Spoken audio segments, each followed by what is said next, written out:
Duduk. Oke. Ya. Bismillahirrahmanirrahim. Assalamualaikum warahmatullahi wabarakatuh. Waalaikumsalam warahmatullahi wabarakatuh. Sekali lagi Bapak Ibu, Assalamualaikum warahmatullahi wabarakatuh. Waalaikumsalam warahmatullahi Terima kasih. Selamat pagi, salam sehat dan salam sejahtera untuk kita semua, Bapak Ibu sekalian, para profesor, para dosen, para dekan. Selamat datang dan selamat bergabung dalam kuliah wadah Profesor Dr. Insinyur Ganjar Kurnia DIE dengan tema membumikan teori sosiologi untuk mengkaji, memahami, dan bertindak. Sebelum saya mulai, ada pantun nih Bapak Ibu. Bu Intan udah searching ini ratusan halaman. Istirahat makan di kantin. Udah makan lagi di pagi-pagi. Sore hari bertemu kurir. Dapat surat cinta ini kayaknya untuk Prof Ganjar kayaknya. Selamat datang para hadirin, terima kasih sudah hadir. Iya. Silakan Bu Yeni. Ya, baik Ibu Bapak sekalian, sebelumnya kami ingin menyapa kepada yang terhormat Rektor Universitas Padjadjaran Profesor Dr. Arif Samsul Laksan Kartasasmita yang telah bergabung bersama kita di Geraha Sanusi Harjadinata ini. Berikutnya kepada Ketua Senat Akademik Universitas Padjadjaran Prof Yoni, terima kasih sudah hadir bergabung bersama kita. Rektor ke-12 Universitas Padjadjaran, Wakil Ketua Majelis Wali Amanah, Kang Prof Ari, senior saya ini. Ketua Senat Akademik Universitas Padjadjaran, para Wakil Rektor, Sekretaris Senat Akademik, Ketua dan Sekretaris Dewan Profesor, para Dekan, para Direktur, para anggota Senat Akademik, para Guru Besar, dan para dosen, serta seluruh hadirin yang saya hormati. Berikutnya kami juga mengucapkan selamat datang kepada Ketua Senat Akademik dari Universitas Indonesia, Universitas Pendidikan, kemudian dari ITB dan juga dari IPB yang barangkali hadir atau yang mewakilinya. Hadirin, pertama-tama marilah kita panjatkan puji dan syukur kehadirat Allah Subhanahu wa taala karena atas rahmat dan karunia-Nya pada pagi hari ini kita bisa bertemu dan bersua, bahkan mungkin bereuni di antara Bapak Ibu sekalian di Geraha Sanusi Harjadinata dalam kondisi sehat walafiat. Baiklah hadirin sekalian, untuk memulai acara pagi hari ini kita akan menyanyikan lagu kebangsaan Indonesia Raya dilanjutkan dengan himne Universitas Padjadjaran. Hadirin dimohon berdiri.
Disilahkan duduk.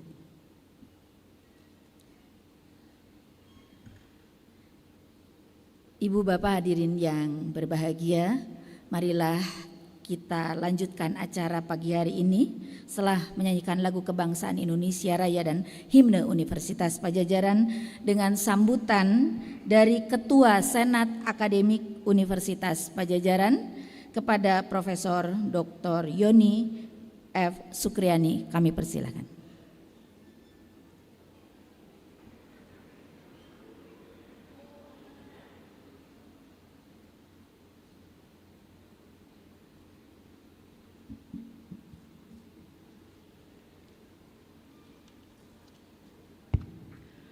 Bismillahirrahmanirrahim. Assalamualaikum warahmatullahi wabarakatuh. Waalaikumsalam. Salam sejahtera bagi kita semua. Yang saya hormati Bapak Rektor Universitas Padjadjaran, Ketua dan anggota Majelis Wali Amanat atau yang hadir saat ini, Ibu Rektor ke-12, terima kasih kehadirannya.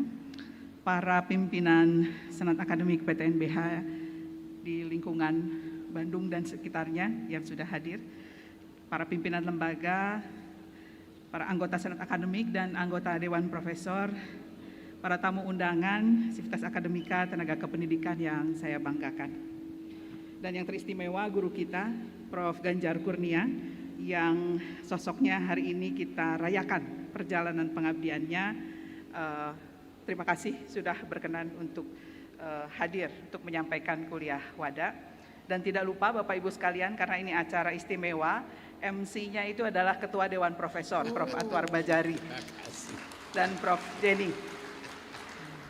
Bapak Ibu sekalian, pada hari ini kita berkumpul bukan untuk mengucapkan selamat tinggal.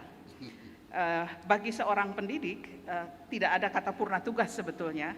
Dan kita berkumpul ini merayakan sebuah etape monumental dari seorang pendidik yang luar biasa, yang belum tentu langkahnya itu bisa dialami dan diikuti oleh yang lain.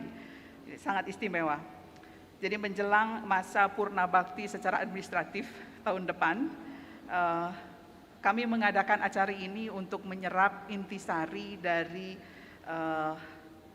kearifan beliau, pengalaman beliau yang ketika kami bicarakan di dalam perencanaan acara ini, kami bingung sendiri karena dimensinya terlalu banyak. Jadi mau yang mana ini yang kita akan tonjolkan, itu sulit sekali.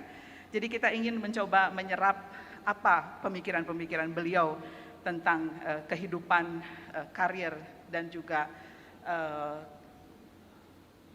sebagai dosen maupun sebagai akademisi maupun sebagai budayawan. Kita akan dengarkan beberapa saat lagi.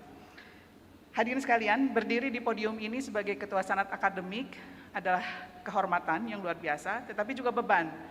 Beban karena saya merasa ketika membaca CV beliau dan bersama-sama dengan beliau selama 5 tahun terakhir, itu saya merasa bahwa his shoes are too big to fill, gitu ya. Jadi sangat-sangat sulit bagi saya untuk bisa membayangkan langkah saya ke depan apakah bisa cukup berarti seperti yang telah beliau lakukan.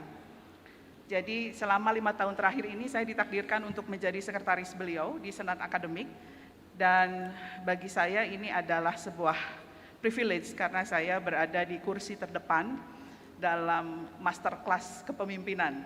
Itu yang saya rasakan.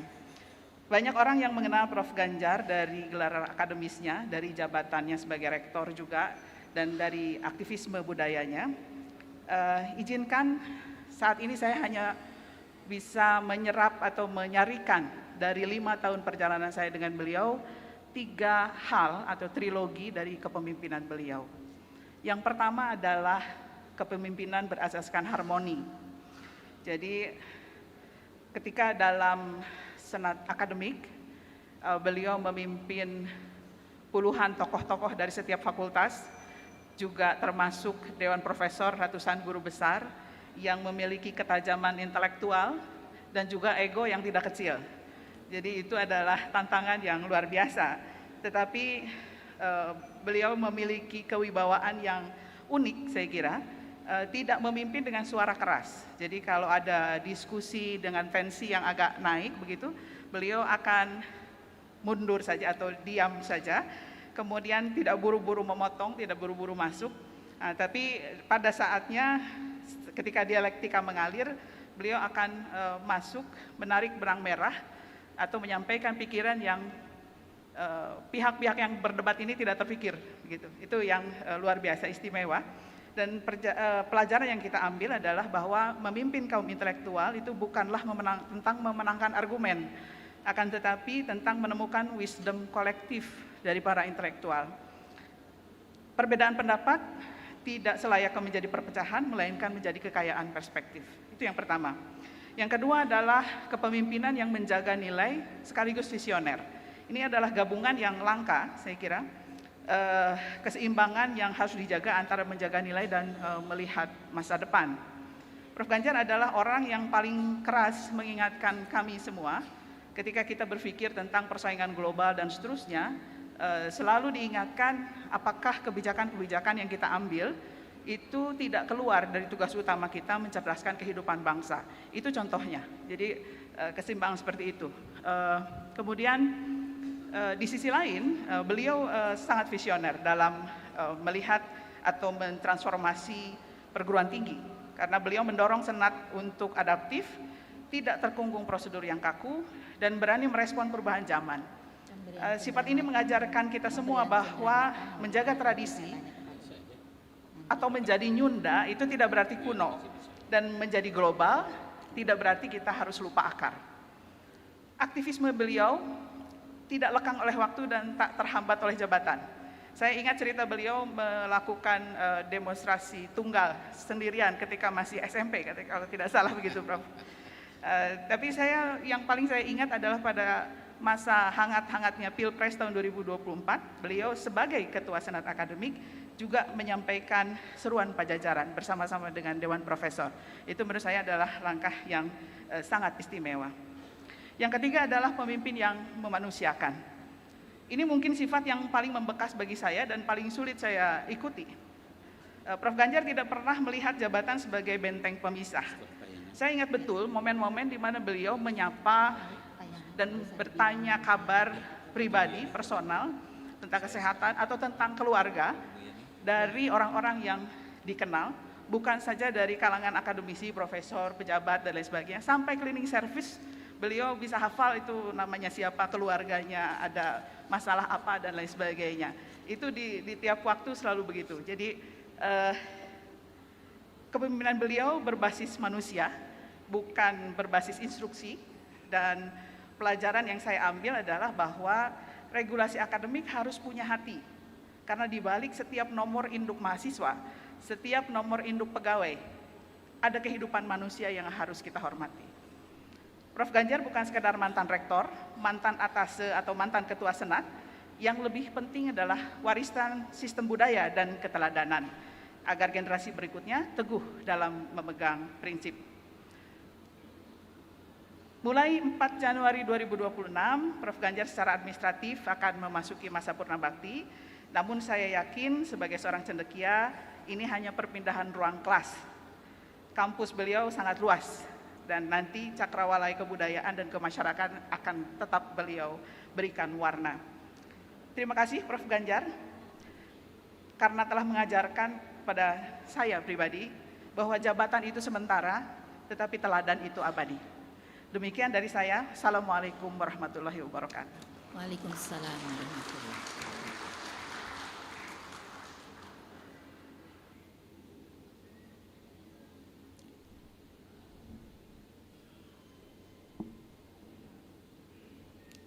Terima kasih Profesor Dr. Yoni, kontemplasi yang luar biasa Prof. Kita belajar bersama-sama dari tokoh yang akan memberikan kuliah pada hari ini. Selanjutnya sebelum kuliah pada agenda utama, saya mempersilakan sambutan dari Rektor Universitas Padjadjaran kepada yang terhormat Profesor Dr. Arif Samsulaksan Kartasasmita, Dokter, kami persilahkan.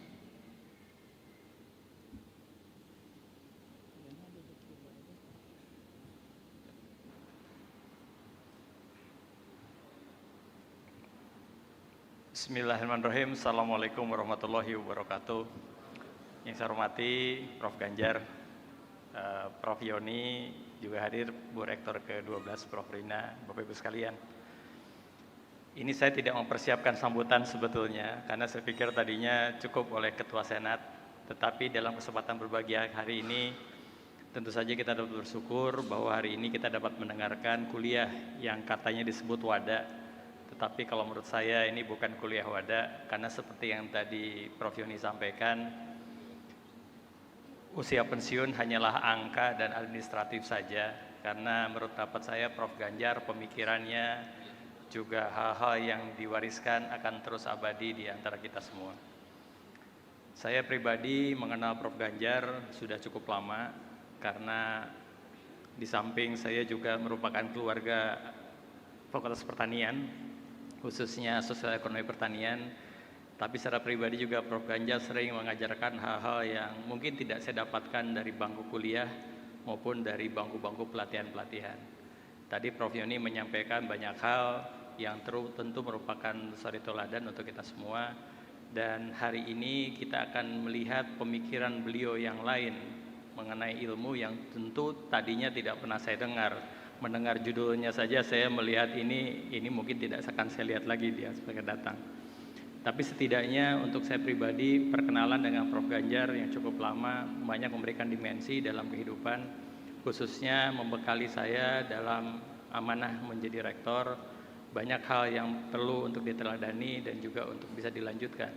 Tadi saya menyitir sedikit yang disampaikan Prof. Yoni, bagaimana Prof. Ganjar dapat menyeimbangkan antara kearifan lokal, kecintaan terhadap budaya Sunda, kecintaan terhadap Jawa Barat dan Indonesia, dengan tujuan kita untuk juga mendunia. Saya pikir ini bukan hal yang mudah, tetapi sudah ditunjukkan oleh Prof. Ganjar selama ini. Saya pikir ini merupakan hal yang juga harus kita lanjutkan, dan juga merupakan hal yang harus kita kembangkan lebih lanjut sesuai dengan semangat yang ada kita kembangkan bersama. Saya pikir itu mungkin yang saya sampaikan. Saya tidak ingin berpanjang-panjang karena kita semua hadir ingin mendengarkan Prof. Ganjar, tentu saja bukan ingin mendengarkan saya. Begitu, mudah-mudahan kuliah yang disampaikan ini dapat memberikan inspirasi lanjutan untuk kita semua, dan kita juga berharap bahwa Prof. Ganjar tidak kemana-mana, masih akan memberikan sumbangsinya bagi Institut Pajajaran khususnya dan juga bagi dunia pendidikan pada umumnya. Itu saja, terima kasih. Bila itu hidayah. Assalamualaikum warahmatullahi wabarakatuh. Waalaikumsalam warahmatullahi wabarakatuh.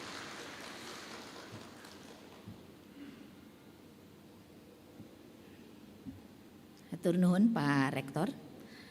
Selanjutnya hadirin sekalian, marilah kita simak bersama pembacaan riwayat hidup Profesor Ganjar Kurnia yang akan disampaikan oleh Dekan Fakultas Pertanian, Dr. Insinyur Medi Rahmadi.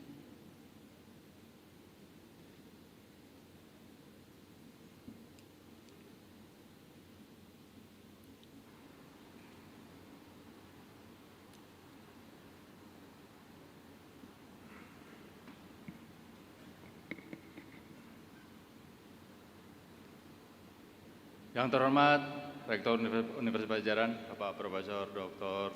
Arif Samsul Hasan Kartasasmita, yang terhormat Bapak Profesor Ganjar Kurnia, Bapak Ibu yang terhormat, perkenankan saya membacakan daftar biografi dari Bapak Profesor Dr. Insinyur Ganjar Kurnia DA. Profesor Dr. Insinyur Ganjar Kurnia DA lahir di Bandung pada tanggal 3 Januari 1956. Beliau merupakan seorang akademisi sekaligus sosiologi pertanian, budayawan Sunda terkemuka yang telah mendedikasikan lebih dari 4 dekade pengabdiannya bagi ilmu pengetahuan, pendidikan tinggi, pembangunan pertanian, serta pelestarian kebudayaan di Indonesia, khususnya di Jawa Barat. Beliau menyelesaikan pendidikan sarjana di Fakultas Pertanian Unpad pada tahun 1979 dengan bidang keahlian sosial ekonomi pertanian, dilanjutkan di S2 Magister di Prancis di Universitas Paris. Kemudian pada tahun 1983 dari sosiologi pada bidang sosiologi dan sosiologi ekonomi di Universitas sama pada tahun 87. Karir akademik Profesor Ganjar Kurnia dimulai sebagai dosen Fakultas Pertanian Unpad pada tahun 1979 terus berlanjut sampai dengan saat ini. Beliau juga aktif sebagai dosen pasca sarjana, serta pernah mengajar di berbagai institusi pendidikan, lembaga strategis nasional, dan yang lainnya. Pada tahun 2003, beliau dilakukan sebagai guru besar Sosiologi Pertanian Universitas Padjadjaran. Di tengah-tengahnya kesibukan sehari-hari sampai saat ini, beliau masih juga membimbing sejumlah mahasiswa, banyak sekali, tidak terhitung, dari mahasiswa tingkat sarjana, doktoral, magister, di UNPAD maupun di luar UNPAD. Dalam bidang penelitian, Profesor Ganjar Kurnia dikenal sebagai peneliti yang produktif, konsisten dalam kajian sosial, ekonomi pertanian, irigasi, sumber daya air, kependudukan, serta dinamika sosial budaya masyarakat. Hasil pemikirannya tidak hanya diwujudkan dalam laporan kebijakan, tetapi juga dipublikasikan di berbagai buku, jurnal, ilmiah internasional, dan tidak kurang dari 47 topik riset tadi hasilnya selama ini oleh Profesor Ganjar Kurnia. Hasil penelitian tersebut telah dipublikasikan pada berbagai media komunikasi, baik dalam bentuk buku, ada 10 judul yang kami bisa catat, seminar nasional, internasional, jurnal ilmiah nasional dan internasional. Selain kiprah akademik, Profesor Ganjar Kurnia juga memiliki pengalaman panjang dalam kepemimpinan perguruan tinggi. Beliau pernah menjabat sebagai Atasé Pendidikan dan Kebudayaan Republik Indonesia di KBRI Paris tahun 2004-2007, sehingga kemudian sampai saat ini sangat-sangat signifikan memperkuat jejaring diplomasi pendidikan dan kebudayaan Indonesia di tingkat internasional. Puncak pengabdiannya di bidang pendidikan tinggi ditandai dengan amanah sebagai Rektor Universitas Padjadjaran 2 periode, dari tahun 2007-2011 sampai dilanjutkan 2011-2015. Beliau juga pernah menjabat sebagai Ketua Senat Akademik, tadi pernah disampaikan oleh Prof. Yoni, tahun 2020-2005, serta Ketua Majelis Senat Akademik Perguruan Tinggi Negeri Badan Hukum Indonesia tahun 2004-2005. Yang luar biasa ini adalah di lingkungan UNPAD, Profesor Ganjar Kurnia dikenal sebagai pendiri Pramuka UNPAD tahun 76. Di bidang kesenian, beliau dikenal sebagai pendiri Lises UNPAD tahun 81. Di bidang kesenian dan kebudayaan juga Prof. Ganjar sebagai pendiri Pusat Digitalisasi dan Budaya Sunda dengan Sunda Diginya, yang melembagakan kembali budaya Sunda secara digital, yang selama ini sebagian dari kita mungkin mengesampingkan. Beliau mengembangkannya secara digital sehingga kemudian up to date sampai dengan saat ini. Terakhir, masih pada tahun ini, beliau sebagai pemrakarsa berdirinya program setingkat magister dalam bentuk pembelajaran jarak jauh kedaulatan pangan yang menjadi pionir pendidikan serupa di UNPAD. Di luar akademik dan penelitiannya, Profesor Ganjar Kurnia memiliki dedikasi yang sangat kuat terhadap pelestarian dan pengembangan kebudayaan Sunda. Ia memprakarsai berdirinya pagelaran seni Rumawat. Tidak kurang dari 36 pagelaran telah beliau bidani sejak tahun 95. Beliau juga tercatat sebagai pembuat naskah dan penyutradaraan Gending Karasben dengan 8 karyanya yang mewarnai kebudayaan Sunda. Atas dasar itu semua, beberapa tanda kehormatan dan penghargaan telah diraih oleh Profesor Ganjar Kurnia. Bidang kebudayaan pada tahun 2013, beliau menerima penghargaan Rancage untuk jasa bahasa Sunda. Pada tahun 2021, memperoleh pengakuan internasional yang diterimanya dari Perdana Menteri Perancis dalam bentuk kesatria dalam Ordre des Palmes Academicus.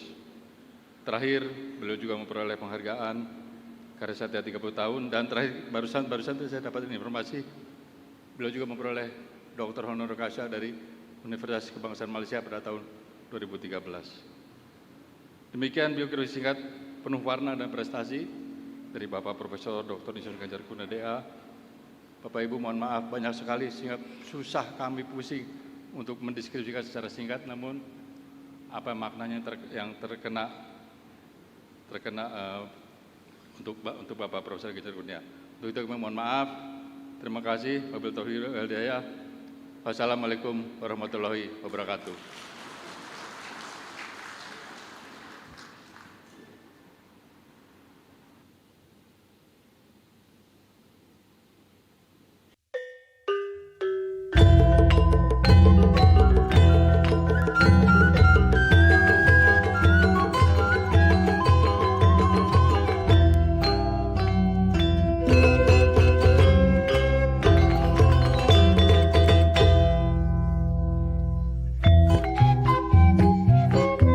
Dalam perjalanan Universitas Padjadjaran, ada satu sosok yang jejaknya selalu berdampingan dengan perubahan.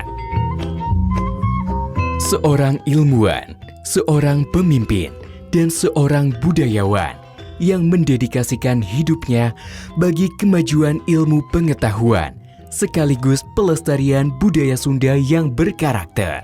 Inilah kisah Profesor Ganjar Kurnia.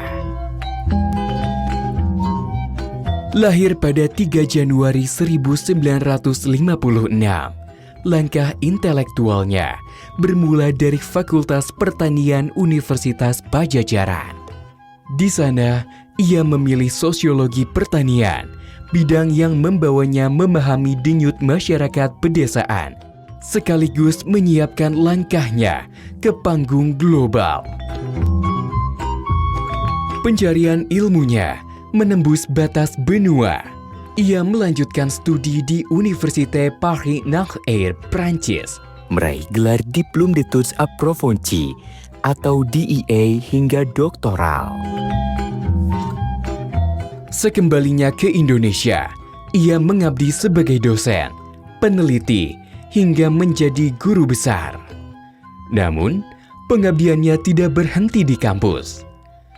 Ia dipercaya sebagai atase pendidikan KBRI Paris, memperkuat kerjasama akademik dan budaya antara Indonesia dan Prancis.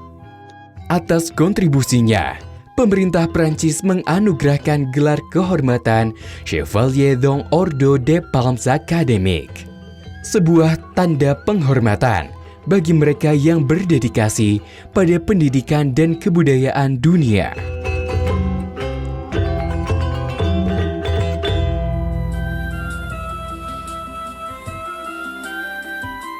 Periode 2007 hingga 2015 menjadi masa transformasi besar Universitas Padjadjaran.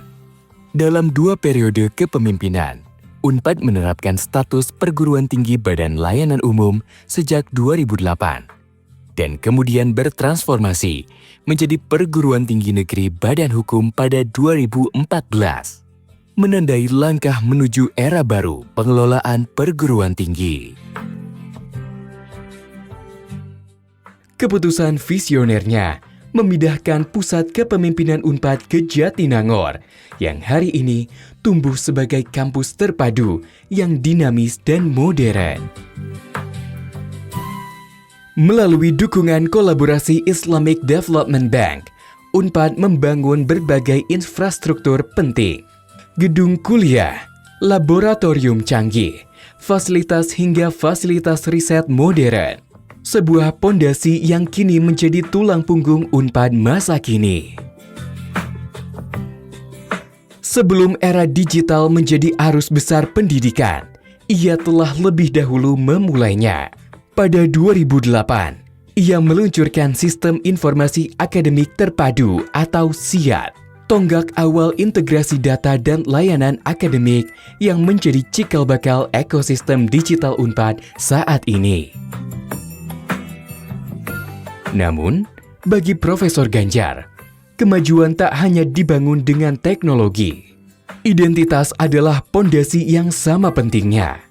Ia mereformasi prosesi wisuda, menjadikannya perayaan yang penuh penghargaan, dengan lagu persembahan khusus untuk orang tua ciptaannya, serta desain toga beridentitas Sunda yang menyatukan martabat akademik dengan akar budaya. Di bidang kebudayaan, ia menggagas Rumawat Padjadjaran, Ootrat, dan Sunda Digi, sebuah jembatan antara tradisi lokal dan generasi digital.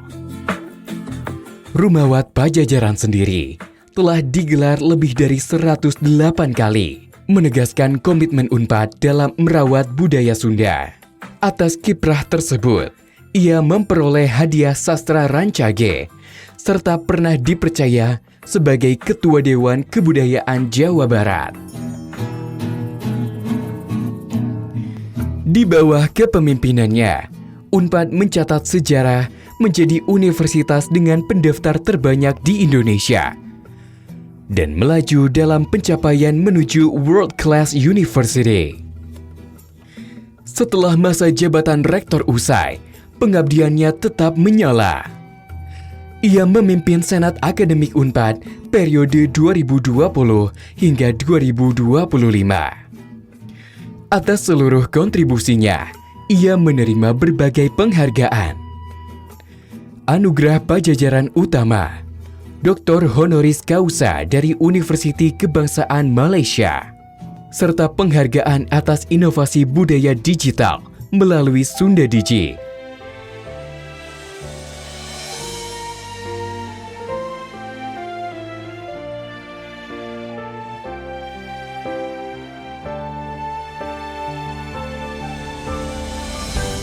Dalam setiap langkah perubahan Unpad, ada jejak seorang pemimpin yang menautkan ilmu, budaya, dan masa depan.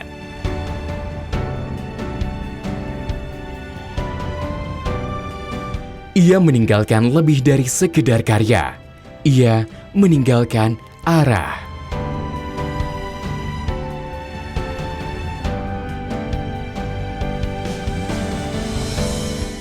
Dan selama nilai-nilai itu terus hidup, cahaya perjuangan akan selalu menyala dalam perjalanan Pajajaran.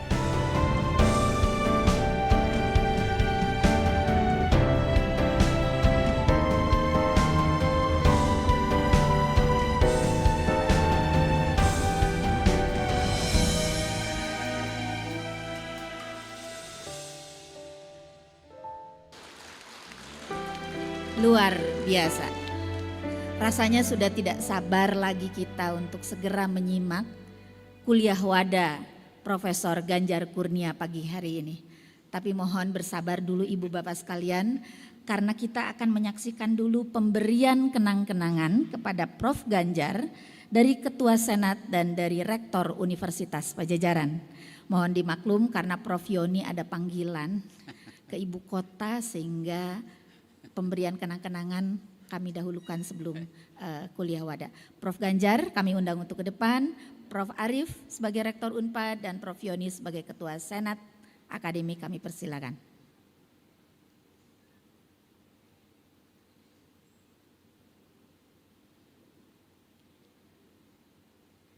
Di panggung. Ada podium, gak apa-apa. Rektor Universitas Pajajaran menyampaikan kenang-kenangan kepada Profesor Ganjar Kurnia.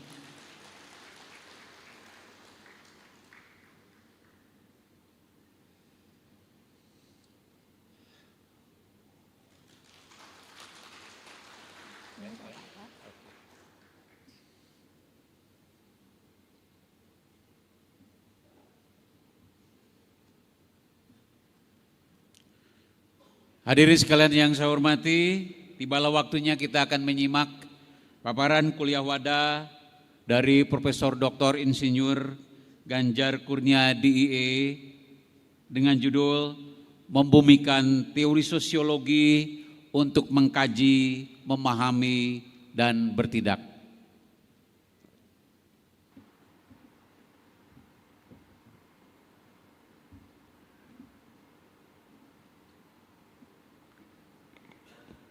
Bapak Rektor yang saya hormati, Ibu Rektor Unpad ke-12, Ketua Senat Akademik dan Sekretaris, para tamu undangan, ada Ketua Senat dari ITB, kemudian teman-teman yang lain ini dari perwakilan IVI Bandung, dari MWA, terima kasih atas kehadirannya, para guru besar, para undangan dan teman-teman sekalian.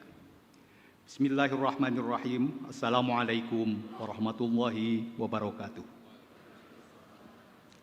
Puji dan syukur kepada Allah Subhanahu wa Ta'ala atas rahmat dan karunia-Nya.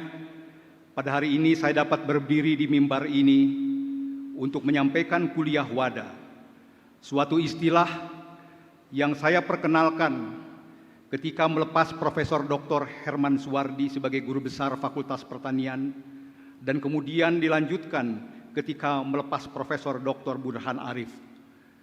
Setelah itu saya tidak ingat lagi apakah kita pernah melaksanakannya? Bagi saya, kuliah wadah adalah penyampaian refleksi dari sebuah perjalanan karir sejak mulai bekerja sampai memasuki usia pensiun. Ditambah dengan penyampaian gagasan dan pemikiran yang terkait dengan bidang ilmu yang saya tekuni. Karena itu, kuliah wadah idealnya dilakukan oleh semua guru besar yang akan memasuki usia pensiun sebagai bagian dari aktivitas akademik sebagaimana kuliah-kuliah reguler seperti biasa. Ketika saya diminta untuk menyampaikan kuliah wadah ini, saya sangat antusias dengan catatan dilaksanakan sebagaimana kuliah-kuliah seperti biasanya. Ketua Senat Universitas menyebutkan akan dilaksanakan seperti model hari ini. Sebenarnya saya kekepehan. Saya tidak tahu arti kekepehan dalam bahasa Indonesia, mungkin terkepeh-kepeh. Tetapi setelah berdiskusi dengan pimpinan Senat dan juga dengan Pak Rektor, akhirnya saya ngelehan. Dan untuk itu saya mengucapkan terima kasih kepada Pak Rektor dan Senat Akademik atas kesempatan yang diberikan untuk bisa menyampaikan kuliah wadah ini. Bagi saya ini adalah suatu kehormatan. Secara teknis, memberikan kuliah kepada masyarakat yang lebih luas, mempunyai tantangannya tersendiri, karena harus menyampaikan substansi ilmu kepada hadirin yang sebagian di antaranya mungkin awam terhadap bidang ilmu yang saya tekuni. Karena itu, pada bagian awal saya akan menyampaikan secara umum tentang sosiologi yang untuk selanjutnya dikaitkan dengan pedesaan, pertanian, dan juga agribisnis. Bagi saya belajar sosiologi bukanlah tanpa kesengajaan. Sebenarnya sejak SMP saya sudah tertarik kepada ilmu-ilmu sosial dibandingkan dengan ilmu pengetahuan yang lain. Namun ketika di SMA ada penjurusan pasti dan alam, sosial dan budaya, dan pada saat itu jurusan pasti dan alam dianggap lebih gaya dibandingkan kedua jurusan yang lainnya, saya pun terbawa arus untuk memasuki jurusan pasti dan alam.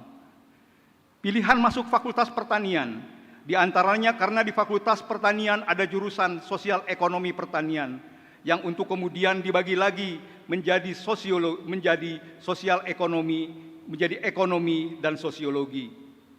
Selanjutnya saya diberikan kesempatan untuk S2 dan S3 di Prancis, di mana sosiologi pedesaan berada di dalam kelompok ilmu humaniora. Dengan demikian, pada akhirnya saya kembali ke kecenderungan awal untuk menekuni salah satu bidang ilmu sosial. Hadirin yang saya hormati, gagasan atau lahirnya sosiologi terkait dengan terjadinya revolusi industri pertama dan kedua juga terkait dengan revolusi Prancis yang telah menyebabkan peralihan dari masyarakat tradisional ke masyarakat industri atau masyarakat modern. Secara sederhana, sosiologi diartikan sebagai ilmu yang mempelajari masyarakat, yang mencakup antara lain bagaimana manusia hidup bersama, berhubungan, membentuk pola-pola hubungan, lembaga, norma, budaya, dan perubahan sosial. Auguste Comte menyebutkan sosiologi adalah ilmu yang mempelajari hukum-hukum kehidupan sosial. Emile Durkheim menekankan sosiologi sebagai ilmu tentang fakta sosial, yaitu cara bertindak, merasa, dan berpikir yang berada di luar individunya, namun memaksa masyarakat untuk menyesuaikan diri. Max Weber melihat sosiologi sebagai ilmu yang berupaya memahami tindakan sosial yang syarat makna yang diarahkan kepada orang lain. Sebenarnya, 400 tahun sebelum diproklamasikan istilah sosiologi, Ibnu Khaldun melalui Al-Muqaddimah telah mencetuskan ilmal umron, ilmu tentang kehidupan sosial atau peradaban. Sebagai pemikir, Ibnu Khaldun telah memakai analisis kausal, struktur agensi dan siklus sosial. Dalam kaitannya dengan sosiologi pedesaan, Ibnu Khaldun melakukan analisis tentang komunitas Baduy, kohesi dan transisi ke masyarakat kota, mirip fokus kepada rural-urban linkage di dalam ilmu modern. Untuk kajian sosiologi pertanian, Ibnu Khaldun membahas kerja, produksi, pembagian kerja, dan kebijakan pajak yang mempengaruhi basis produksi. Apa yang dilakukan ilmu Khaldun sejalan dengan perhatian sosiologi pertanian pada struktur, produksi, dan peran negara. Meskipun belum memakai istilah agribisnis, pikirannya terkait pula dengan pasar, harga, spesialisasi, organisasi negara, serta memberikan lensa awal untuk melihat rantai nilai, insentif kebijakan, dan daya saing.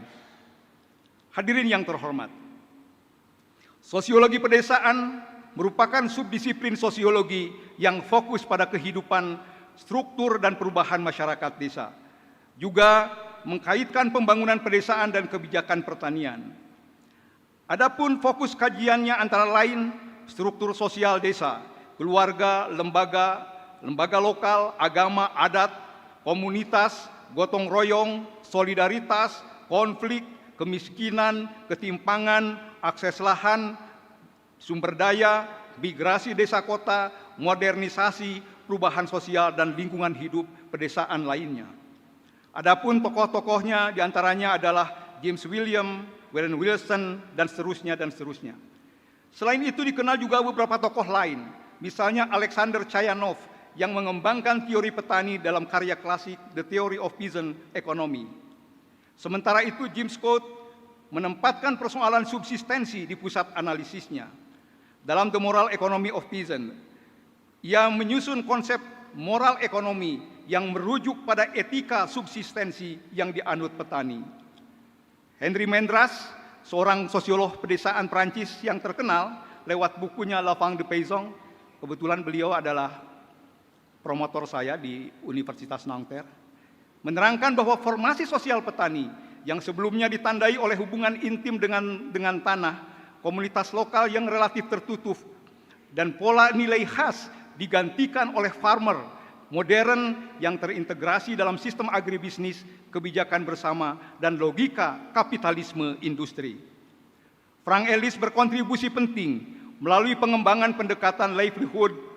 Salah satu karya kuncinya menempatkan diversifikasi sumber nafkah sebagai tema utama.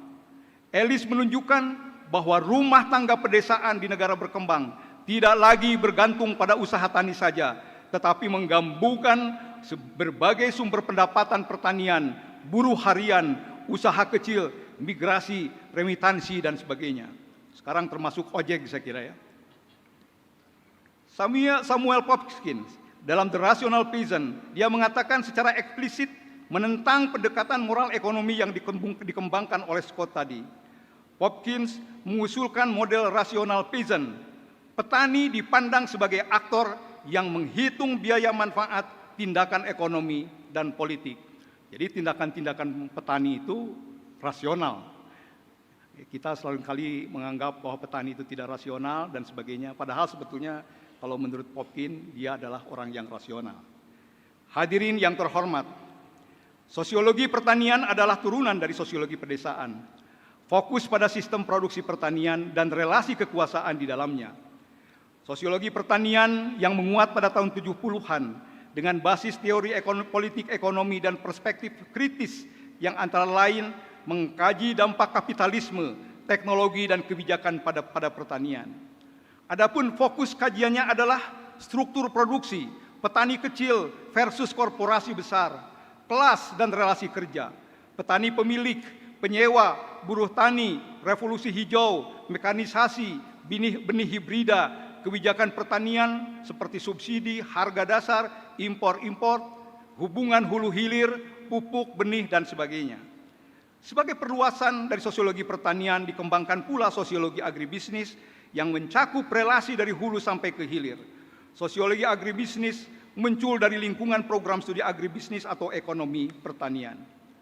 Kajian sosiologi pedesaan, sosiologi pertanian, dan sosiologi agribisnis tidak dapat dilepaskan dari dinamika perubahan sosial yang sangat kompleks, modernisasi, kebijakan pemerintah, perdagangan global, struktur agraria, perkembangan teknologi, kemajuan pendidikan, masuknya korporasi besar, perubahan pola konsumsi, perubahan tata ruang pedesaan, relasi desa kota, agribisnis, dan sebagainya.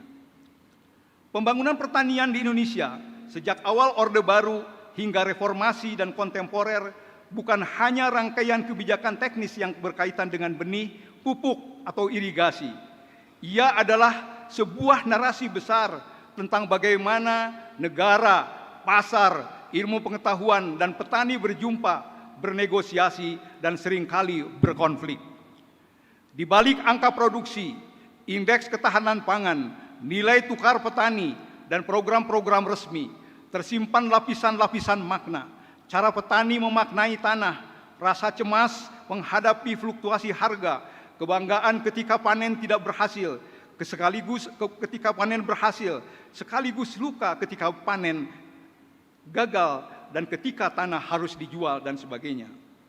Karena itu, pembangunan pertanian dapat dibaca sebagai laboratorium sekaligus panggung bagi berbagai teori, seperti teori modernisme dengan keyakinannya pada kemajuan dan rasionalitas, postmodernisme dengan kecurigaannya terhadap narasi besar dan dominasi wacana, serta metamodernisme yang bergerak di antara keduanya, berusaha menjaga harapan sambil mempertahankan sikap kritis. Modernisme dalam pengertian yang luas ditandai oleh keyakinan akan kemajuan linier melalui ilmu pengetahuan, teknologi, dan rasionalitas. Auguste Comte membayangkan masyarakat berkembang dari tahap teologis ke metafisis dan akhirnya ke tahap positifis, di mana ilmu positif, statistik, observasi, eksperimentasi menjadi dasar kajian perkembangan masyarakat. Dalam perspektif ini, pembangunan pertanian dipahami sebagai upaya mentransformasi masyarakat desa yang dianggap tradisional menjadi modern melalui paket teknologi dan kebijakan-kebijakan yang dirancang secara teknokratis. Di Indonesia, semangat modernisme ini tampak jelas pada proyek revolusi hijau dan kebijakan pembangunan Orde Baru. Negara menggalang kemampuan birokrasi dan ilmiah untuk meningkatkan produksi pangan, terutama beras. Lembaga penelitian menghasilkan varietas unggul, perusahaan BUMN menyiapkan pupuk, obat-obatan sebagai input, dan berbagai program lain seperti BIMAS, INMAS, INSUS yang dirancang untuk mendorong petani mengadopsi paket teknologi yang dianggap rasional dan efisien. Dalam kacamata Emil Durkheim, pembangunan pertanian modern juga mengubah bentuk solidaritas di pedesaan. Masyarakat bergerak dari solidaritas mekanik yang berbasis pada keserupaan dan tradisi menuju solidaritas organik yang ditandai oleh pembagian kerja yang lebih kompleks, seperti petani, tengkulak, penyuluh, pedagang perantara, bulog, bankir, penggiringan, dan birokrat yang kesemuanya saling terhubung dalam jaringan produksi dan distribusi. Namun seperti diingatkan oleh Durkheim, percepatan perubahan bisa melahirkan anomi ketika norma lama runtuh sementara norma baru belum mapan. Migrasi desa kota, komersialisasi tanah, dan ketergantungan pada input eksternal sering menimbulkan kebingungan nilai dan rasa kehilangan pegangan di kalangan petani. Di antara para tokoh klasik, ada Ferdinand Tönnies yang menempatkan posisi penting sebagai pemikir yang merumuskan tentang apa yang disebut dengan Gemeenschap dan Gesellschaft. Gemeenschap menunjuk pada kehidupan sosial yang bercirikan keakraban, kedekatan emosional, dan ikatan yang alami. Hubungan dibangun di atas kekeluargaan, kekerabatan, tradisi, dan nilai bersama. Sebaliknya, Gesellschaft menggambarkan bentuk kehidupan sosial modern yang bersifat impersonal, rasional, dan kontraktual. Relasi antar manusia tidak lagi didasarkan pada kedekatan emosional, tapi pada kepentingan kalkulasi untung rugi dan perhitungan ekonomis. Di universitas juga kelihatannya mulai begitu, ada sedikit pergeseran ke arah pamrih, segala sesuatu selalu diperhitungkan dengan pendapatan, dan sebagainya. Dalam konteks agribisnis, pergeseran ke Gesellschaft tampak ketika relasi petani tidak lagi ditentukan oleh ikatan keakraban, tetapi kontrak usaha, harga pasar, standar kualitas, akses kredit, dan hubungan dengan perusahaan besar. Max Weber dengan konsep rasionalisasi menyoroti bagaimana pembangunan pertanian modern membawa logika kalkulatif ke dalam relasi petani dengan tanah, tanaman, dan waktu.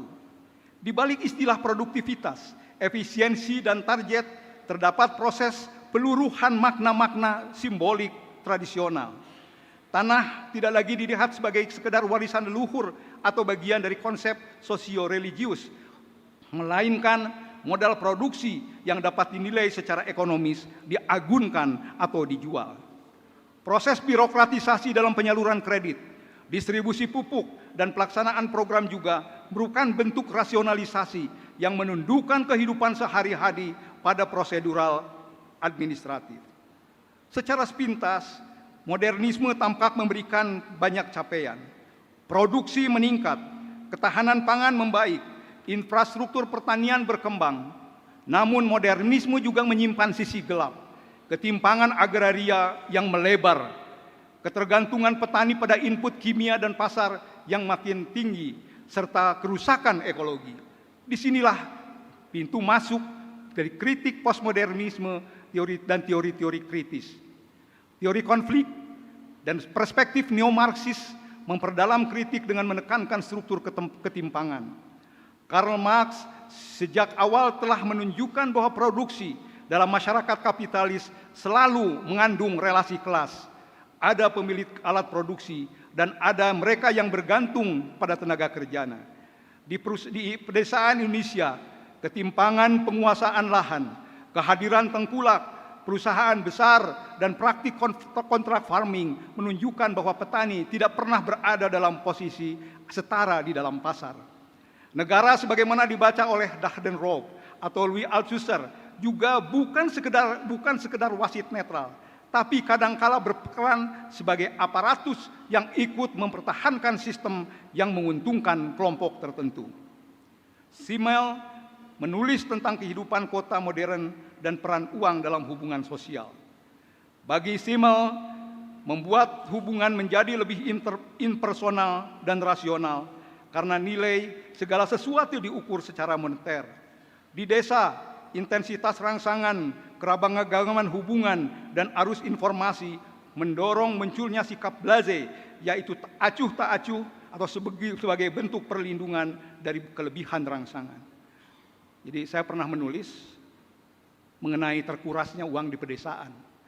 Sekarang ini kita seringkali berbangga banyak uang masuk ke pedesaan. Tapi sebetulnya kalau kita lihat, justru banyak uang dari desa yang berangkat ke kota. Kalau mereka membeli motor, uangnya dari kota. Kalau mereka membeli air minum saja, uangnya pasti balik lagi ke kota. Mereka mempunyai token, uangnya ke kota. Mereka mempunyai pulsa, uangnya ke kota. Dan sebagainya, dan sebagainya. Jadi kalau dihitung, mungkin uang yang masuk ke kota dari desa, itu lebih tinggi dibandingkan dengan subsidi yang diberikan atau bantuan yang diberikan oleh pemerintah ke pedesaan. Jadi uang ini semuanya mengalir, termasuk juga ibu-ibu untuk kredit, untuk segala macam, semuanya uang itu pindah ke kota. Fungsionalisme struktural sebagaimana dikembangkan oleh Talcott Parsons dan Robert Merton memandang masyarakat sebagai suatu sistem yang terdiri atas bagian-bagian yang saling bergantung dan berkontribusi pada keteraturan. Dalam konteks pertanian Indonesia, perspektif ini mengarahkan kita untuk melihat bagaimana berbagai institusi, negara, pemerintah daerah, kementerian teknis, lembaga desa, kelompok tani, seperti BUMDes, lembaga keuangan, hingga korporasi agribisnis berfungsi menjaga keberlangsungan sistem pangan. Interaksionisme simbolik mengingatkan bahwa kebijakan yang baik di atas kertas dapat gagal jika tidak selaras dengan makna yang hidup di tingkat lokal. Sekali lagi, interaksionisme simbolik mengingatkan bahwa kebijakan yang baik di atas kertas dapat gagal jika tidak diselaras dengan makna yang hidup di tingkat lokal. Saya tidak ingin memberikan contoh-contoh yang ada sekarang, seperti Koperasi Merah Putih. Oh, itu contoh ya. Jadi di introduksikan ke desa, sementara desa itu kan tidak seragam semua, kapasitasnya juga berbeda-beda. Tanpa melihat kondisi real pedesaan, kita punya pengalaman dulu dengan KUT, dengan sebagainya, banyak yang gagal. Tapi mudah-mudahan ini dapat berjalan dengan lancar. Hadirin yang terhormat, postmodernisme muncul sebagai respon terhadap kepercayaan modernisme pada narasi besar, kemajuan pembangunan rasionalisasi yang dianggap netral dan universal. Jean-François Lyotard menggambarkan kondisi postmodern sebagai ketidakpercayaan terhadap metanarasi. Dalam konteks pembangunan pertanian, narasi besar tentang petani tradisional yang harus dimodernkan dan pembangunan sebagai peningkatan produksi dipertanyakan. Dalam wacana resmi, petani sering digambarkan terbelakang, irasional, bahkan malas. Nah, ini kalau petani malas, jangankan petani, mereka tidak punya gagasan, mestinya udah mati duluan. Tapi kan buktinya sampai sekarang mereka masih hidup. Nah, termasuk orang-orang yang di pinggir-pinggir jalan, ya, pengamen segala macam. Itu ada yang mengatakan begitu, kita seringkali salah paham tentang orang-orang miskin. Kalau orang-orang miskin itu malas, ya, maka sebetulnya mungkin dia sudah mati duluan dibandingkan dengan kondisinya yang masih tetap bertahan. Nah, ini juga narasi yang harus kita lihat. Michel Foucault mengingatkan bahwa cara berbicara seperti ini bukanlah sekadar deskripsi, tetapi praktik kekuasaan pengetahuan. Mereka yang memiliki otoritas ilmiah dan administratif menentukan siapa yang dianggap maju atau ketinggalan, apa yang disebut teknologi tepat guna, bahkan bagaimana petani seharusnya mengelola hidupnya. Zygmunt Bauman dengan gagasan kemodernan cair menggambarkan masyarakat kontemporer sebagai dunia yang serba cair, penuh ketidakpastian dan mobilitas. Identitas pekerjaan, komunitas, dan ikatan sosial tidak lagi kokoh. Semuanya berubah dan rapuh. Di pedesaan hal ini tampak dalam pola kerja dan dilihat juga dalam migrasi yang semakin meningkat. Dalam berbagai kuliahan, saya sudah seringkali menyampaikan bahwa ketika tekanan ekonomi kepada masyarakat di desa itu semakin lama semakin kuat, apalagi ditentukan oleh banyaknya input-input dari kota ke desa, ekonomi tekanannya semakin kuat, hubungan sosial di pedesaan itu semakin lemah, konsekuensinya kita lihat rural-urban migration yang semakin lama semakin tinggi. Dulu orang Jawa Barat itu, perempuannya itu dikenal sebagai heureut deuleu pondok lengkah, ari kabisa ngancerik. Tapi lihat sekarang, mereka migran, bekerja di Arab, bekerja di Hong Kong, bekerja di mana-mana. Itu tiada lain karena ketika tekanan ekonomi di pedesaan semakin lama semakin meningkat, sementara relasi sosial di pedesaan semakin lama semakin melemah, mereka bukan tertarik oleh kehidupan di lain, tetapi terlontar, saya menggunakan istilah, terlontar dari kehidupan yang ada di desa. Postmodernisme kita mendorong kita untuk melihat bahwa di balik kata-kata modernisasi pertanian, petani milenial, food estate atau ketahanan pangan nasional, terdapat konflik kepentingan dan relasi kuasa. Program yang secara retoris ditujukan untuk petani kadang lebih menguntungkan korporasi besar, penyedia input, dan aktor-aktor politik tertentu. Tayangan media tentang panen raya, penyerahan bantuan atau kunjungan pejabat ke sawah seringkali menjadi semacam simulasi yang meminjam istilah Baudrillard lebih kuat sebagai citra dari gambaran realitas di lapangan. Nah, ini mungkin yang terjadi juga yang dikritik oleh Pak Prabowo. Sekarang banyak turis bencana. Nah, jadi mereka datang ke pedesaan itu atau datang ke tempat bencana itu mungkin dibandingkan dengan membantunya, malah banyak selfie-nya. Mazhab Frankfurt melalui Adorno, Horkheimer, dan kemudian Habermas menunjukkan bahwa rasionalisme modern yang diagungkan seringkali hanyalah rasionalitas instrumental, mengajar efisiensi dan kontrol teknis, tetapi mengabaikan dimensi etis dan emansipatoris. Dalam bahasa Habermas, pembangunan pertanian yang hanya berorientasi pada rasionalitas sistem, pasar, dan birokrasi dapat menyebabkan kolonisasi dunia kehidupan. Dalam situasi seperti ini, Dialog yang sejati antara petani dan perencana pembangunan menjadi sulit karena ruang komunikasi telah dikooptasi oleh kepentingan-kepentingan teknokratis. Kritik postmodernisme dan teori kritis tidak dimaksudkan untuk menolak segala bentuk pembangunan, tetapi untuk mengingatkan bahwa di balik angka dan slogan terdapat manusia konkret dengan sejarah, identitas, dan kerentanannya. Narasi besar yang kuat di Indonesia adalah anggapan bahwa peningkatan produksi dan modernisasi teknologi secara otomatis akan membawa kesejahteraan petani. Perspektif postmodernisme, khususnya Lyotard, mengajak kita bersikap curiga kepada klaim-klaim seperti itu. Pertanyaannya, bukan sekedar berapa ton per hektar meningkat, tapi siapa yang diuntungkan dan siapa yang dirugikan oleh pembangunan model tersebut. Istilah ketahanan pangan misalnya dapat membuat berbagai kepentingan, dari stabilitas politik, keamanan nasional, hingga peluang bisnis korporasi pangan. Program food estate dan dianalisis sebagai wacana dapat dianalisis sebagai wacana yang menggabungkan isu kritis pangan global, kekurangan lahan di Jawa, dan kebutuhan menarik investasi besar. Analisis wacana postmodernisme akan mempertanyakan siapa yang mendominasi dalam perumusan konsep ini dan sejauh mana suara masyarakat betul-betul dapat didengar. Analisa postmodernisme melihat bagaimana keaslian diproduksi sebagai tanda yang dijual di pasar. Pertanyaan yang muncul, sejauh mana cerita yang dilekatkan pada produk benar-benar bersumber dari pengalaman petani dan sejauh mana dirancang oleh para pemasar. Apakah nilai tambah yang dari komodifikasi keaslian dan ini dinikmati oleh petani atau justru lebih besar dinikmati oleh perantara pemilik merek dan pelaku retail.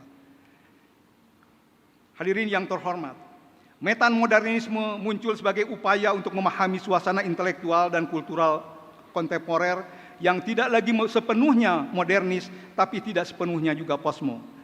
Ia sering digambarkan sebagai gerak bolak-balik antara harapan dan keraguan, antara keinginan untuk membangun visi bersama dan kesadaran atas keterbatasan serta kompleksitas kenyataan.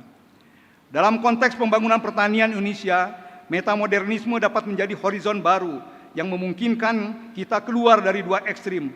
Pertama, kepercayaan buta pada teknologi dan pasar. Kedua, penolakan terhadap kapitalisme yang didominasi.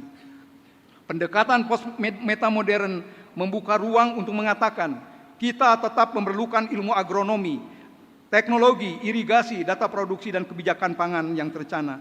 Namun, semua itu harus dirancang dalam dialog dengan petani, menghargai keanekaragaman lokal, keadilan agraria, dan keberlanjutan ekologis. Hadirin yang saya hormati, pembangunan pertanian di Indonesia adalah kisah yang belum selesai dan tidak akan pernah selesai.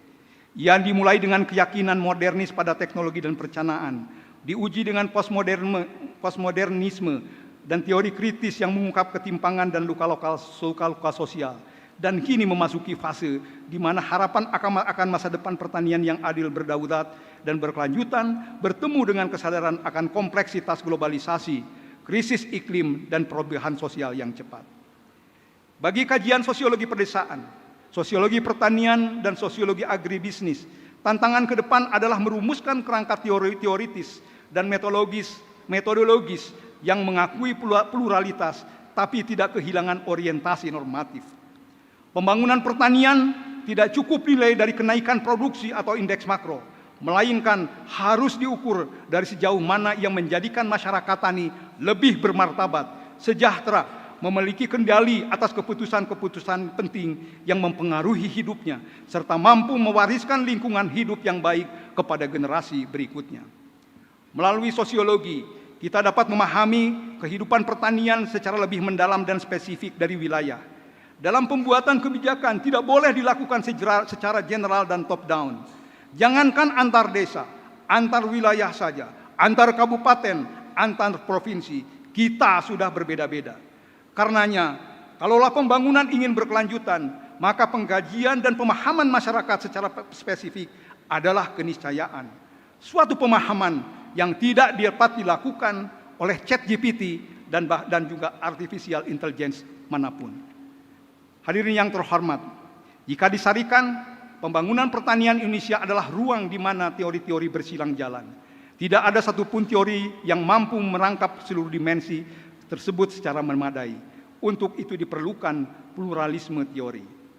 Pluralisme teori bukan berarti mencampur adukan sembarangan, tetapi memilih dan memadukan teori berdasarkan pertanyaan penelitian, level analisis, dan tujuan normatif yang ingin dicapai. Dengan menggabungkan berbagai lensa teori secara sadar dan reflektif, analisa sosiologi pedesaan, pertanian, dan agribisnis dapat menjadi lebih peka terhadap suara petani, masyarakat adat, perempuan pedesaan, dan kelompok-kelompok yang lain yang terpinggirkan. Sehingga pada akhirnya tujuan dari pembacaan plural ini bukan hanya memahami perubahan, tapi juga berkontribusi pada transformasi yang lebih adil, berkelanjutan, dan menghormati martabat manusia, terutama para petani di pedesaan.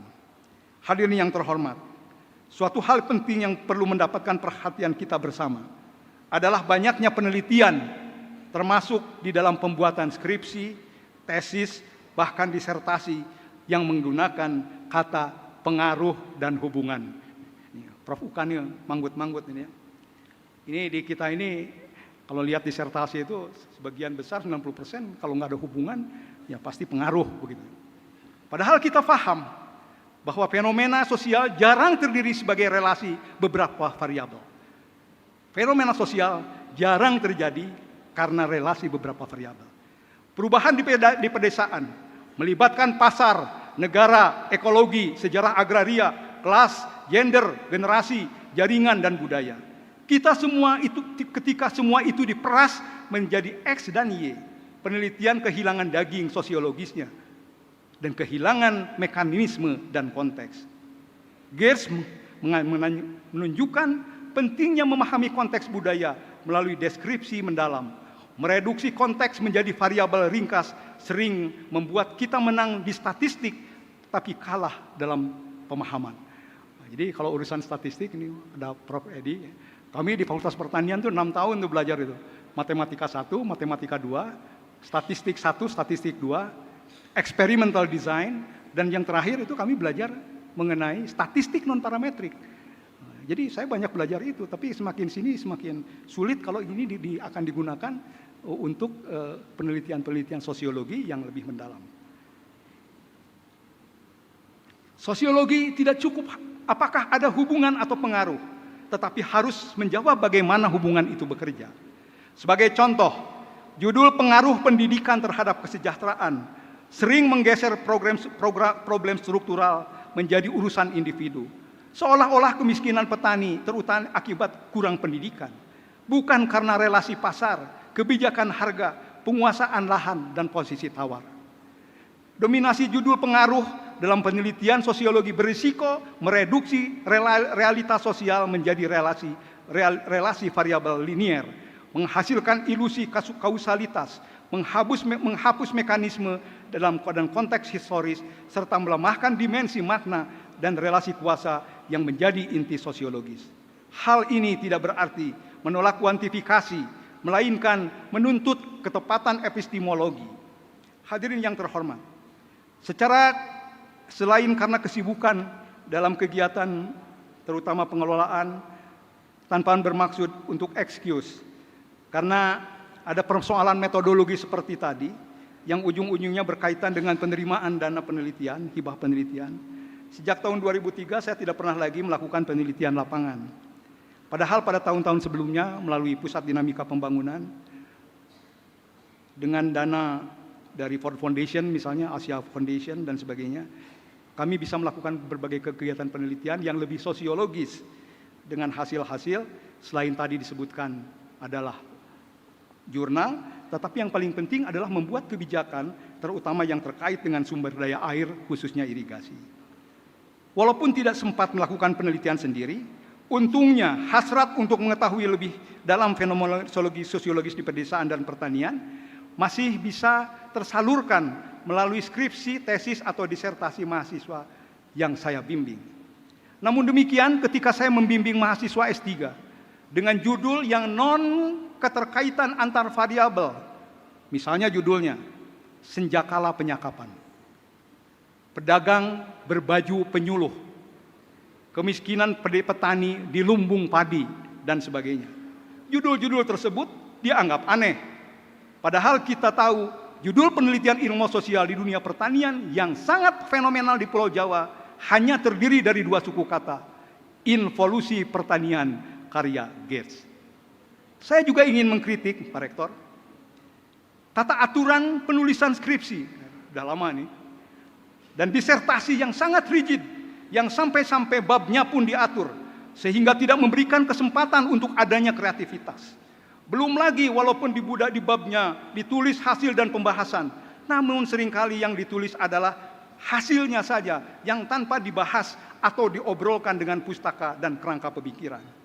Selain variabel-variabel yang dibuat di atas angin, menarik juga untuk diperhatikan bahwa kesimpulan yang dibuat bukanlah simpul, namun semacam ringkasan atau rangkuman.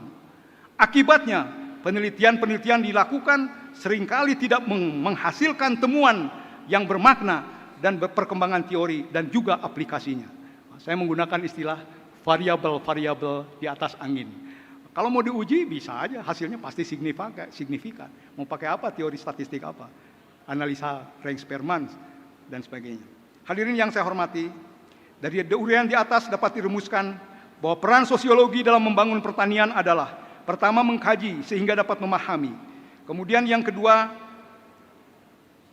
dari pemahaman itu, dari hasil pemahaman tersebut, kita akan dapat membuat strategi pendekatan yang tepat sesuai dengan karakteristik masyarakat masing-masing. Karena setiap masyarakat mempunyai karakteristik yang berbeda secara keseluruhan. Hal lain yang perlu diperhatikan bahwa apapun yang dilakukan kepada masyarakat haruslah memberdayakan, bukan menjadikannya ketergantungan. Nah, ini saya teriak-teriak juga tuh soal BLT, bantuan apa? BTL, BLT, bantuan langsung tembak. Jadi ketika orang-orang dibagikan begitu saja, apalagi banyak sekali kegiatan yang lain, memang mereka membutuhkan, tetapi sebetulnya mungkin ada metode yang lebih sosiologis dibandingkan dengan hanya dibagi-bagikan begitu saja. Nah, ini menyebabkan ketergantungan jangka panjang. Persoalannya, apakah Pak Purbaya bisa membayar atau tidak? Gitu. Ketiga, mendampingi pelaksanaan di lapangan. Gagasan yang baik apabila tidak dilaksanakan dengan baik, terutama tidak dilakukan secara partisipatif, selain akan menyebabkan ketergantungan, juga terkait dengan keberlanjutan program atau sustainability. Peran sosiologi pertanian, sosiologis, yang keempat adalah harus mampu memprediksi dari apa yang dilakukan, sehingga dapat mengeliminir dampak yang tidak diinginkan, seperti mengeliminir dampak revolusi hijau dan terjadinya polarisasi sosial. Dengan sedemikian, sosiologi mengajarkan bahwa antara landasan, cara, dan tujuan haruslah merupakan satu kesatuan yang tidak dapat dipisahkan. Nah, saya ingin menggarisbawahi, antara landasan, cara, dan tujuan haruslah merupakan satu kesatuan yang tidak dapat dipisahkan. Hal seperti ini berlaku umum di seluruh kehidupan, termasuk mengelola universitas. Kita tidak bisa menerabas. Contohnya banyak, pemilihan rektor gitu misalnya, mestinya kan filosofi, cara, tujuan itu mestinya linear, harus merupakan satu bagian. Tidak bisa kita ingin mencapai tujuan dengan cara-cara yang tidak sesuai dengan landasan. Hadirin yang terhormat, ini sesuai dengan permintaan Prof. Yoni, saya akan menyampaikan keterkaitan peran ilmu saya dengan pengalaman mengelola universitas. Ini permintaan khusus ini. Saya masuk Fakultas Pertanian tahun 74, dan lulus tahun 79. Di antara teman-teman satu angkatan, saya satu-satunya yang lulus tepat waktu. Pada saat itu lama pendidikan di Fakultas Pertanian Unpad 6 tahun dengan gelar insinyur. Sejak tahun 76, pendidikan di Fakultas Pertanian 4 tahun dengan gelar sarjana pertanian. Di ijazahnya asli, ya, boleh dilihat dan dapat dilihat oleh umum, tertulis mempunyai hak untuk melanjutkan ke pendidikan doktor. Karena yang kami buat adalah tesis, bukan skripsi seperti sekarang. ditambah dengan 6 makalah dari berbagai bidang terkait. Di dalam transkrip disebutkan bahwa gelar insinyur itu adalah equivalent with master degree in agriculture.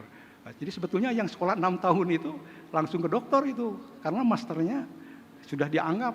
Ya, ini banyak para dekan, para sesepuh saya. Terus terang, saya bukan murid yang pandai. Ya, teman-teman angkatan 74 pasti mentertawakan saya ya. Semua nilai rata-rata air saja. Mungkin ada yang bertanya, mengapa bisa lulus yang pertama dan tepat waktu? Jawabannya singkat, adalah karena saya terlalu aktif berorganisasi. Sejak SMP, kelas 2, saya sudah mulai aktif di organisasi. Di usia tersebut, saya sudah belajar tentang organisasi itu apa. Bukan hanya sekedar pengertian organ dan isasi. Namun sampai ke hal-hal lain seperti anggaran dasar, anggaran rumah tangga, struktur, manajemen, administrasi, persidangan, kepemimpinan, dan sebagainya. Biasa dulu sejak SMP, SMA, kalau bersidang sampai naik ke atas meja. Nah, jadi kalau lihat orang teriak-teriak di Senat, saya senyum-senyum aja. Itu pekerjaan saya dulu, Pak, ketika masih SMA begitu ya. Nah, saya dengan mengendalami anggaran dasar dan anggaran rumah tangga, saya bisa memaknai makna hakikat tujuan organisasi seperti landasan, tujuan, visi, termasuk tata kelolanya. Jadi ketika Prof. Mendra waktu itu menugaskan untuk membuat statuta yang pertama, bagi saya bukan sesuatu yang karena ini sudah merupakan bagian. Untuk administrasi, saya juga mengikuti berbagai training administrasi termasuk kesekretariatan. Sehingga cukup paham tentang berbagai hal yang terkait dengan surat menyurat, pengarsipan, ekspedisi, dan sebagainya. Saya juga belajar tentang tata cara dan memimpin persidangan, retorika, seni berbicara di muka umum, dan melalui coaching instruktur, sekarang disebutnya TOT, saya terbiasa menjadi trainer di berbagai pelatihan. Ini ujung-ujungnya bermanfaat, ya, pelajaran di SMP bermanfaat ketika menjadi dosen. Pada saat SMP pula, saya mulai mengenal desa. Saya ikut bergabung dengan para dokter muda dan koas yang tergabung dalam lembaga kesehatan mahasiswa Islam yang basisnya di Masjid As-Sifa untuk mengikuti program Health Mission selama 2 minggu di beberapa desa di Tasik Selatan. Sebagai peserta termuda yang masih menggunakan celana pendek, tugas saya adalah menerima pendaftaran, memanggil pasien, dan menyerahkan obat. Suatu pengalaman yang sangat berharga, karena mulai dari sanalah saya mulai tertarik terhadap desa.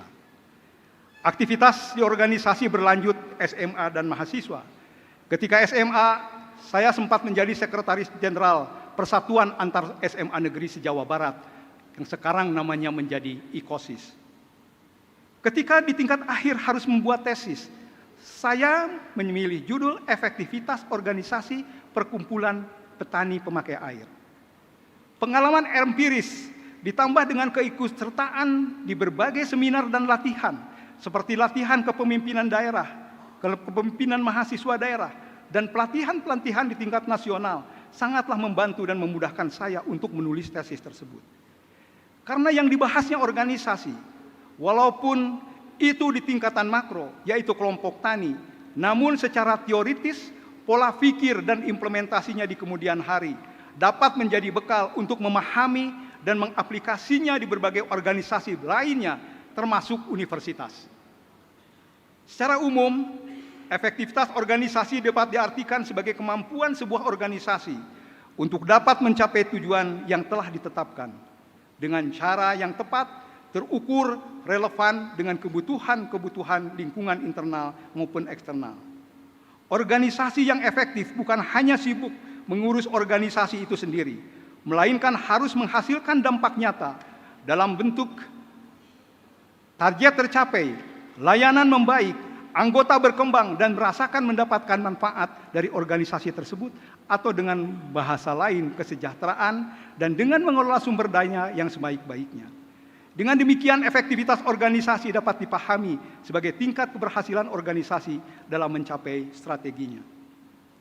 Nah, jadi ini pelajaran tesis sebetulnya ya. Jadi tesis saya itu sudah bicara soal ini. Kemudian dicoba diaplikasikan ketika mengurus universitas. Adapun ciri-ciri umum dari organisasi efektif antara lain kejelasan tujuan dan dapat dipahami bersama, struktur organisasi, kepemimpinan, koordinasi lintas unit dan sebagainya. Beberapa hal yang didalami pada penelitian tersebut termasuk di dalamnya adalah kejelasan visi, misi organisasi, strategi dan sebagainya.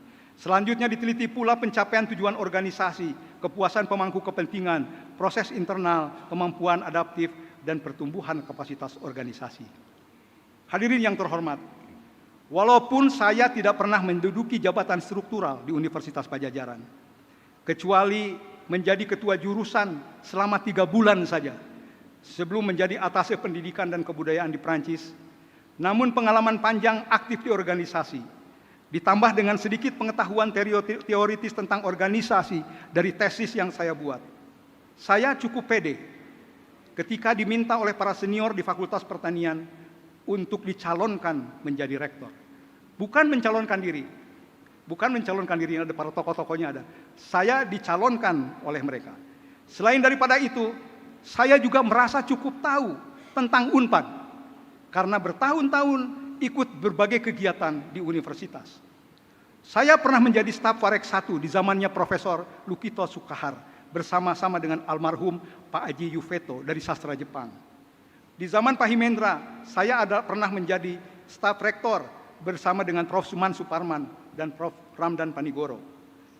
Anggota tim perencana di periode Pak Kuswaji, waktu itu menjadi Warek 5. Saya juga pernah aktif di Pusat Penelitian Kependudukan, mendirikan Pusat Dinamika Pembangunan, Ketua Penelitian Kependudukan, aktif di Penelitian Kependudukan, mendirikan Pusat Dinamika Pembangunan, Ketua Pusat Penelitian dan Pengembangan Kebudayaan Daerah, Jawa Barat UNPAD, menjadi Supervisor KKN, Ketua Dies Natalis UNPAD, Ketua Tim Evaluasi Pelaksanaan Wisuda, bertahun-tahun menjadi petugas registrasi di aula ini. Nah, dulu kalau registrasi itu kan di aula nih, dari satu meja pindah ke meja lain, dari satu meja pindah, dari mulai kantor rektorat itu barisannya. Nah, itu pengalaman saya sebagai petugasnya di sini. Mengikuti berbagai pelatihan dan kepanitiaan yang dilakukan UNPAD, serta ikut bergabung dalam kegiatan-kegiatan informal lintas fakultas seperti grup tenis UNPAD di Dago. Di dalam bahasa sosiologi, keikutsertaan di dalam berbagai kegiatan ini bisa dikatakan sebagai bagian dari observasi partisipasi. Dengan pernah mengalami dan melihatnya secara langsung, banyak hal bisa dijadikan landasan di dalam membuat kebijakan. Seperti contoh, selama masa Pak Himendra, saya beberapa kali diminta untuk mendampingi tim kesenian mahasiswa melawat ke berbagai negara. Setelah saya lihat bahwa manfaatnya bagi universitas yang tidak seimbang dengan dana yang dikeluarkan, maka justru di periode saya menjadi rektor, UNPAD tidak pernah mengirimkan lagi delegasi kesenian ke luar negeri. Ketika wisuda dilaksanakan 1 hari, kita merasakan suasana yang crowded sehingga mengganggu kenyamanan dan kehidmatan para wisudawan dan orang tuanya, termasuk jual beli kursi oleh orang-orang luar. Ya, ada yang mengatakan kok wisuda itu seperti jumroh di Arafah, katanya. Ya, sangat berdesak-desakan dan sebagainya. Berdasarkan pengalaman sebagai ketua tim evaluasi wisuda di era Profesor Ponpon sebagai Warek 1, maka pelaksanaan wisuda dirubah menjadi beberapa hari, dan setiap harinya beberapa sesi seperti sekarang ini. Wisuda semacam ini sekarang diikuti oleh perguruan-perguruan tinggi lainnya.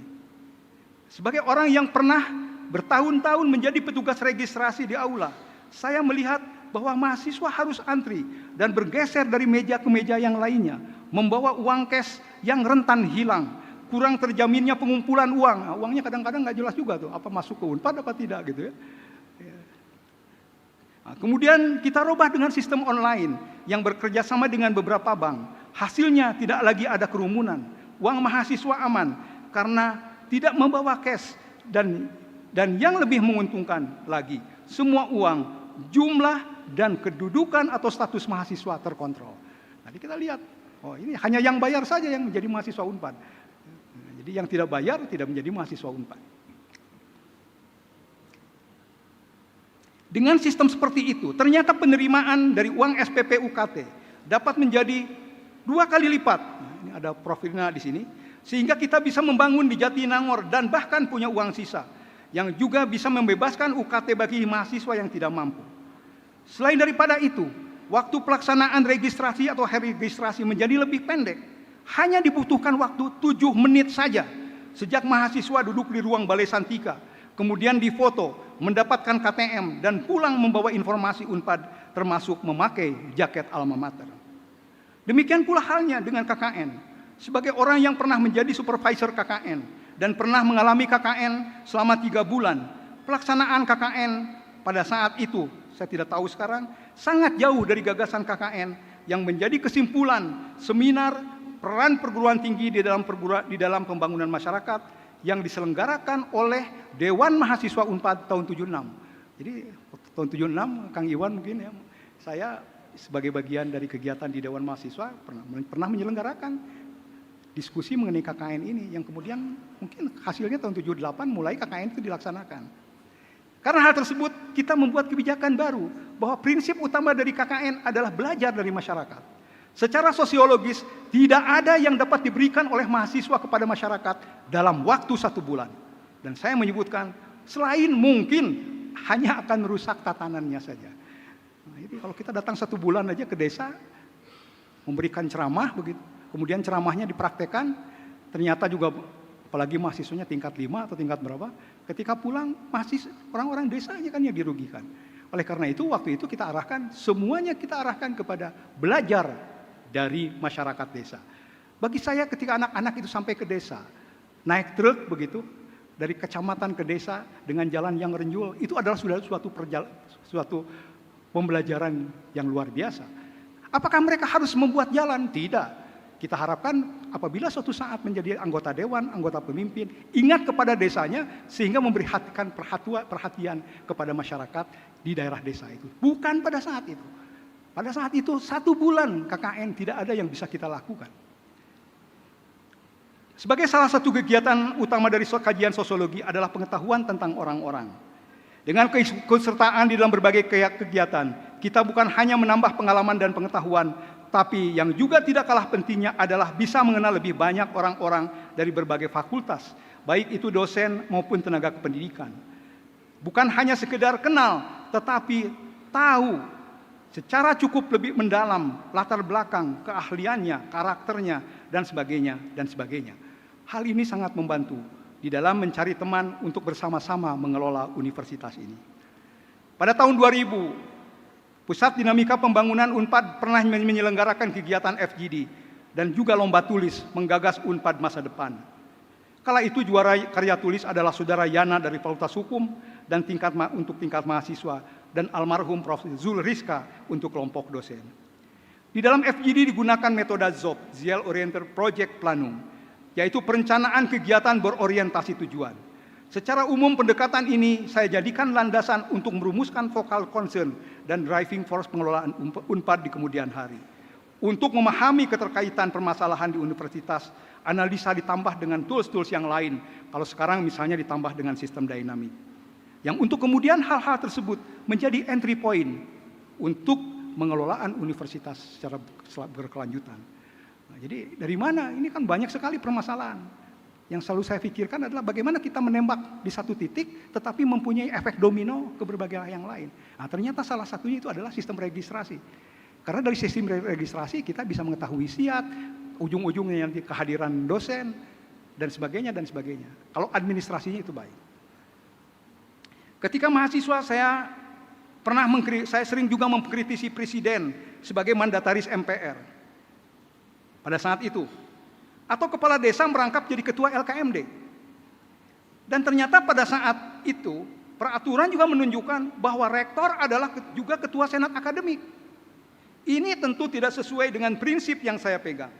Karenanya, walaupun tidak melakukan perubahan peraturan, tapi hal-hal yang berkaitan dengan senat akademik, proses dan keputusan-keputusannya diserahkan kepada sekretaris senat akademik. Saya sebagai rektor mengikuti saja keputusan yang dipimpin oleh senat akademik tersebut. Ada Prof. Tati. Jadi urusan-urusan yang berkaitan dengan senat akademik waktu itu Ya silakan Bu Tati lah, saya nggak usah ikut-ikutan karena masa sejak mula saya teriak-teriak tuh. Piraku tuh kepala desa menjadi ketua LMD dan istri kepala desa adalah ketua satunya gitu. Nah, oleh karena itu dicoba dipisahkan. Apa yang selalu saya lakukan sebagai dosen adalah merupakan kegiatan biasa bagi saya sebagai bagian dari kewajiban. Sejak semula saya tidak pernah membayangkan bahwa suatu saat akan menjadi rektor. Saya selalu teringat akan ucapan Profesor Baihaqi bahwa kalau bekerja di fakultas, janganlah bercita-cita untuk menduduki jabatan sebagai dekan, rektor, dan sebagainya.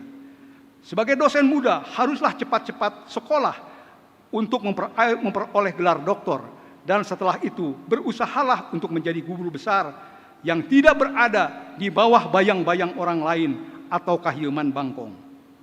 Ada satu pesan lain dari Profesor Baihaqi ketika hari pertama saya menjadi rektor.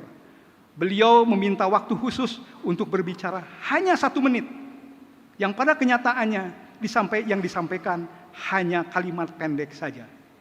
Yi, kade, ulah kersanampi, artos anu teu jelas sumberna. Kemudian hanya setelah itu beliau pulang aja, jadi hanya ngetuk ye nyungkeun waktos dan menyampaikan itu pulang. Tidak ada kata-kata lain, hanya itu.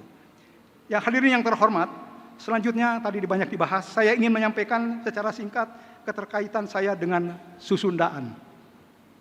Sebagaimana disebutkan di atas bahwa objek kajian dari sosiologi adalah masyarakat. Setiap masyarakat pasti memiliki kebudayaan. Kebudayaan tersebut disampaikan dari satu generasi ke generasi berikutnya melalui proses sosialisasi. Konsekuensinya, kebudayaan dapat berubah, hilang atau lahir budaya baru. Pertanyaannya, apakah kita ridho apabila kebudayaan sebagai ciri dari suku-suku bangsaan itu akan hilang? Ridho atau tidak sebagai orang Sunda apabila suatu saat kita tidak punya lagi ciri-ciri kebudayaan Sunda? Saya secara berseloroh seringkali mengatakan di buku sejarah pada tahun 2300 itu ada tulisan begini, ditulisnya dalam bahasa Inggris deh. Syahdan, di wilayah yang kini namanya Jawa Barat, pernah ada satu suku yang namanya suku Sunda yang sekarang sudah tidak ada lagi karena rakyatnya dan masyarakatnya tidak pernah memelihara kebudayaan itu. Tahun 2300. Tapi ada yang mengatakan Kang Iwan tidak 2300, 2100 kita segitu. Nah, jadi kita tinggal artefak saja nanti, artefak kebudayaan. Kesukubangsaan adalah bagian dari fitrah manusia, hadiah dari Allah Subhanahu wa taala, sebagaimana tersurat dalam surat Al-Hujurat ayat 13. Untuk menjadi anggota suku bangsa bukanlah pilihan. Karenanya anggota suku bangsa haruslah sebagai bentuk syukur dari apa yang Allah berikan, sepantasnya kita memelihara kebudayaan tersebut. Atas dasar pertimbangan itulah saya berusaha untuk berkhidmat di dalam memelihara keberadaan budaya yang Allah berikan kepada saya, yaitu budaya Sunda. Di Unpad, perhatian terhadap budaya ini, khususnya budaya Sunda, tertulis di dalam statuta. Terima kasih bahwa untuk melaksanakan amanat statuta tentang kebudayaan Sunda tersebut, sudah banyak kegiatan yang dilakukan oleh Unpad, termasuk diantaranya membuat pusat budaya Sunda, membangun Sunda Digi, dan sekarang kita mengelola majalah Mangle. Sunda Digi itu adalah platform digitalisasi kebudayaan Sunda. Alhamdulillah sampai hari ini sudah 130 juta klik. Ya, sudah 130 juta klik. Kemudian kita juga menyelenggarakan kursus kebudayaan dan sebagainya dan sebagainya. Keikutsertaan perguruan tinggi khususnya Unpad dalam kegiatan budaya ini bukan hanya terkait oleh faktor kesejarahan dan penamaan universitas dengan kata Pajajaran, tapi juga didasari oleh pemikiran bahwa universitas sudah seharusnya menjadi pusat budaya yang dapat dijadikan oleh seluruh masyarakat. Hadirin yang terhormat, sebelum menutup pidato ini, sebelum menutup kuliah ini, sekali lagi saya mengaturkan terima kasih yang terhingga kepada Unpad yang telah memberikan kesempatan kepada saya untuk menjadi salah seorang sivitas akademikanya. Terima kasih yang terhingga kepada Bapak Rektor Unpad ke-13, Ketua Senat Universitas yang telah menyelenggarakan kegiatan ini.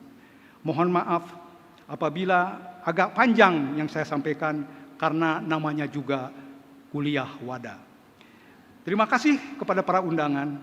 yang telah berkenan hadir dan bersedia mendengarkan apa yang saya sampaikan pada hari ini. Terima kasih kepada semua pihak yang tidak dapat disebutkan satu persatu yang telah membantu saya menjalani karir di Universitas Padjadjaran, mulai menjadi pegawai negeri sampai hari ini. Saya juga sangat berterima kasih kepada Bapak dan Ibu yang pernah bersama-sama mengelola Unpad. Bu Warek II ini, ya, alhamdulillah saya selalu diberikan orang-orang yang terbaik. Ada Prof. Engkus, kemudian ketika menjadi Senat, Ketua Senat ini diberikan oleh Allah itu pilihan Prof. Yoni gitu. Jadi sebetulnya lebih banyak Prof. Yoni yang bekerja dibandingkan dengan saya. Saya sangat bersyukur kepada Allah karena telah diberi orang-orang yang hebat. Para wakil rektor, dekan, sekretaris senat, teman-teman yang lainnya. Khususnya di Fakultas Pertanian dan jurusan sosek. Hanya dengan bantuan mereka saya dapat sampai pada titik pensiun ini. Terima kasih pula saya sampaikan untuk panitia, Ibu Intan CS dan kawan-kawan, teman-teman ini di aula, Bapak Direktur Ono, Pak Rektor Nanang, ya, ini ada Pak Rektor lain, ya, Rektor Aula, Pak Rektor Nanang dan kawan-kawan yang telah menyelenggarakan ini. Hadirin yang terhormat, setelah sekali lagi saya ucapkan terima kasih kepada Bapak dan Ibu yang telah hadir pada kesempatan ini, yang telah meluangkan waktu. Hadirin yang terhormat, setelah 40 tahun yang lalu, saya pernah menjadi dosen muda. Saya pernah menjadi dosen termuda. Hari ini, sampai 2 minggu ke depan, saya menjadi dosen PNS tertua. Saya mohon maaf yang sebesar-besarnya kepada semua pihak yang pernah berinteraksi atas kesalahan-kesalahan yang tidak disengaja. Insya Allah, tidak pernah terbesit sedikit pun di lubuk hati saya untuk melakukan kesalahan yang disengaja. Untuk kesalahan yang tidak disengaja, terutama mungkin dari cara saya berbicara, gestur, atau kata-kata orang kadang-kadang seperti kurang perhatian. Kalau gaya berbicara dan gestur terutama raut, mungkin sudah dari sononya. Walaupun hal tersebut saya sadari sepenuhnya, ternyata sangat sulit untuk merubahnya. Sedangkan seperti kekurang perhatianannya, biasanya karena di dalam benak seringkali banyak hal yang dipikirkan, termasuk ide dan gagasan. Saya sering berjalan dengan istri saya nyetir, istri saya di sebelah kiri gitu. Saya banyak pikiran, ini itu. Nah, kemudian sudah 1 jam baru istri saya mengatakan, tadi tanya cina 1 jam deh. Oh, padahal sambil apa gimana? Sambil nyetir segala macam ini sudah ngulibek saja. Hadirin yang terhormat, saya berhutang budi kepada Unpad. Saya merasa bahwa selama saya hidup di kampus ini masih terlalu jauh untuk bisa dikatakan menghidupi dan bahkan menghidupkan. Atau bahkan sebaliknya, jangan-jangan keberadaan saya di sini hanyalah numpang hidup saja. Sebagai penutup, saya akan menyanyikan 3 kata dari lagu yang diciptakan oleh komponis besar terkenal, Gesang. Izinkan aku pergi. Billahi taufiq wal hidayah. Wassalamualaikum warahmatullahi wabarakatuh.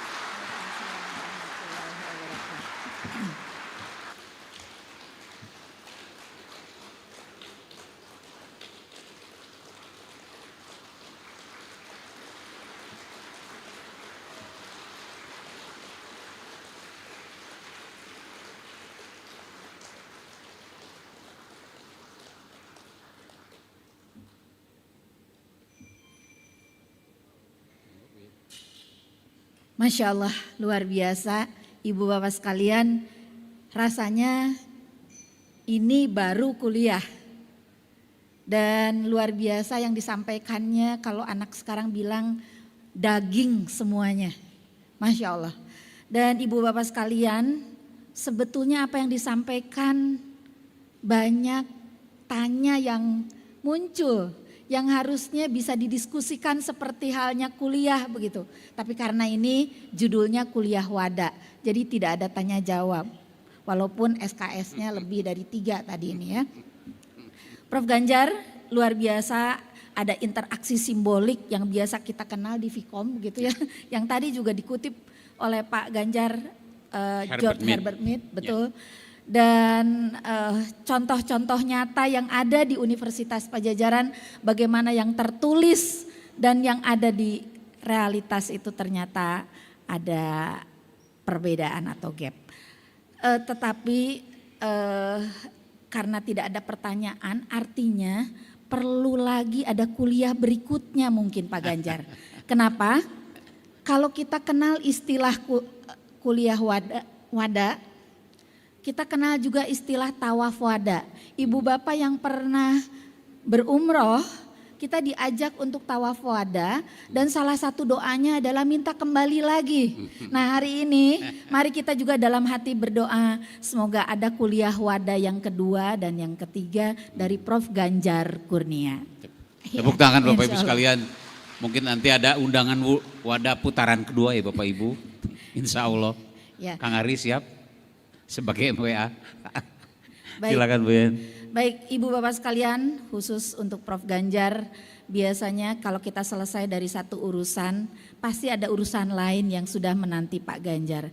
Kalau 3 Januari 2026, Bapak berulang tahun di angka 70, secara administratif sebagai PNS sudah selesai, tetapi ada pekerjaan dan karya lain yang menunggu Bapak atau menunggu kita dari hasil karya Prof. Ganjar Kurnia.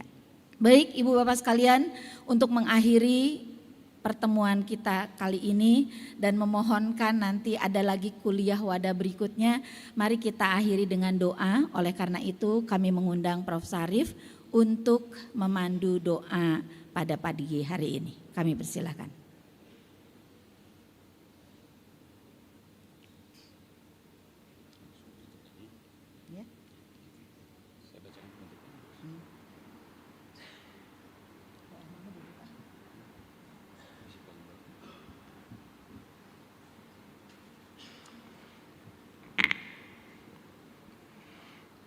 Assalamualaikum warahmatullahi wabarakatuh. Hadirin yang saya hormati, mari kita bersama takarrub kepada Allah melalui doa yang akan kita panjatkan. Bismillahirrahmanirrahim. Alhamdulillah hamdan syakirin, hamdan na'imin, hamdan yuafi ni'amahu wa yughfiru mazidah. Ya Rabbana lakal hamdu kama yanbaghi li jalali wajhika karim wa adimi sultanik. Allahumma salli wa sallim ala sayyidina Muhammad wa ala alihi wa ashabi ajma'in. Amin ya mujibat sa'ili. Ya Allah ya Rabbal alamin, atas qudrat dan iradatmu kami berkumpul di aula ini semua dengan kuliah wada dari Profesor Dr. Ganjar Kurnia DA. Kami panjatkan sejumlah doa kehadiratmu ya Allah. Hanya kepadamu kami menghambakan diri dan hanya kepadamu kami memohon pertolongan. Dan dengan sepenuh iman kami ridho ya Allah, Engkau Rabb kami, Engkau Tuhan yang mengatur dan menata kehidupan kami. Ya Allah, ya Hadi, ya Alim, kami sampaikan syukur kami kehadiratmu atas segala nikmat yang Kau berikan kepada kami. Kami menyadari bahwa kami terlahir tanpa ilmu, lalu dengan kasih-Mu Kau beri kami sejumlah ilmu. Kau turunkan wahyu kepada Rasul-Mu, ilmu tentang kebenaran ilahiyah berupa ayat-ayat kitabiah. Selain itu, Kau beri kami indera dan akal pikiran yang bisa menghasilkan kebenaran ilmiah tentang ayat-ayat kauniyah alam semesta ini. Bimbinglah kami ya Allah dengan taufik dan hidayah-Mu, dengan jangan biarkan kami tersesat menyimpang dari jalan-Mu yang lurus. Jauhan kami ya Allah dari segala ilmu spekulatif yang bertentangan dengan kebenaran ilahiyah dan dari faham ilmiah yang menjauhkan kami dari rahmat-Mu ya Allah. Kami menyadari pula bahwa semakin banyak ilmu yang didapat tetapi tidak bertambahnya iman, hanya semakin jauh dari-Mu ya Allah. Ya Allah, ya Alim, ya Alima ma fis sudur. Segala sesuatu berjalan di atas qudrat dan iradat-Mu. Hari ini Prof. Ganjar Kurnia menyampaikan kuliah wadahnya sebelum memasuki masa purna bakti yang akan dijalaninya dalam waktu dekat ini.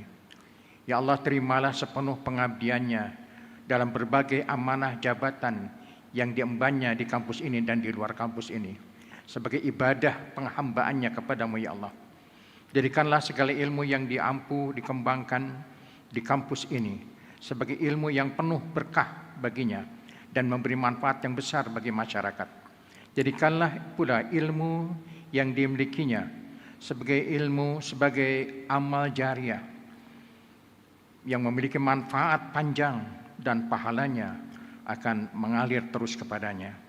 Ya Allah, ya Rabbal Alamin, Kau wajibkan kami untuk tetap memperkaya ilmu yang bermanfaat selama hayat sampai kami masuk dalam liang lahat. Karena itu ya Allah, kami menyadari bahwa tibanya masa purna bakti bukan berarti berakhirnya pengabdian kami kepadamu ya Allah.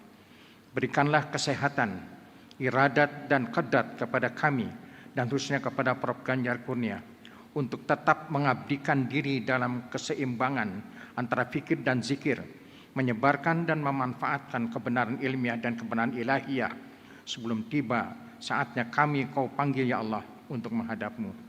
Dengan memohon taufik dan hidayah-Mu ya Allah, jadikanlah masa sisa hidup kami masa semakin bertambahnya berkah dan kebaikan.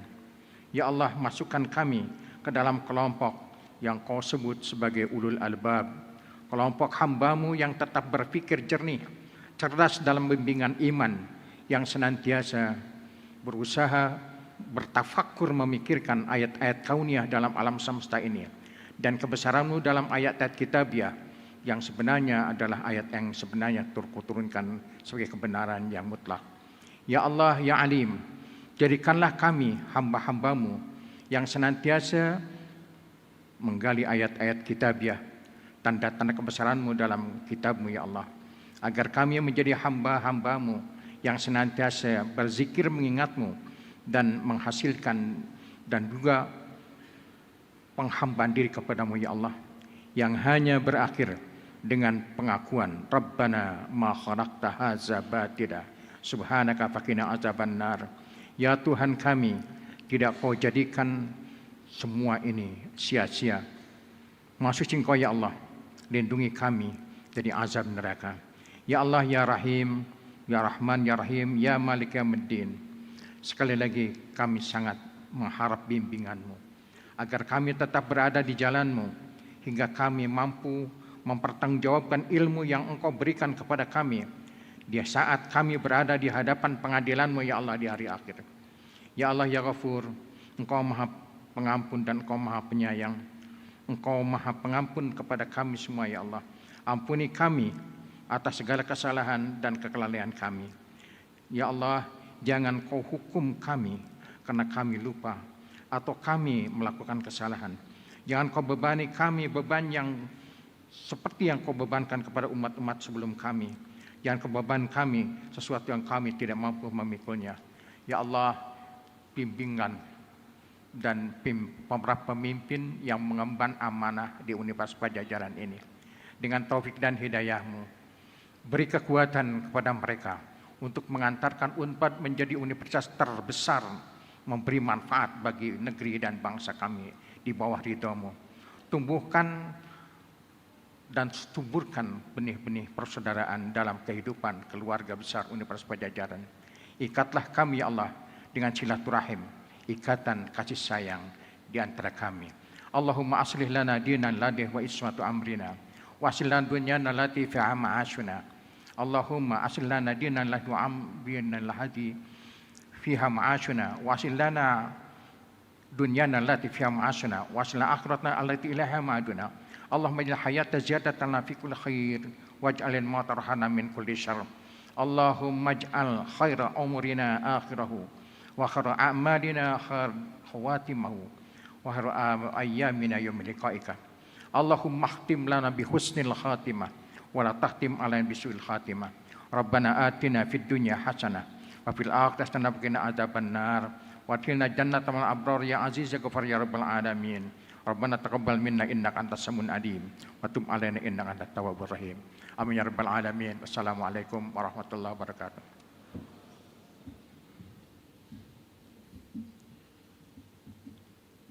Amin ya rabbal alamin, amin ya rabbal alamin, amin ya rabbal alamin. Hadirin sekalian yang saya hormati, tibalah kita di penghujung acara.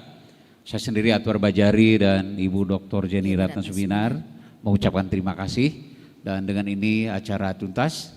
Terima kasih, dan dengan mengucap alhamdulillahirabbil alamin acara kita selesai. Wassalamualaikum warahmatullahi wabarakatuh. Waalaikumsalam warahmatullahi wabarakatuh. Ibu bapak sekalian, kami undang untuk menikmati hidangan yang sudah disediakan.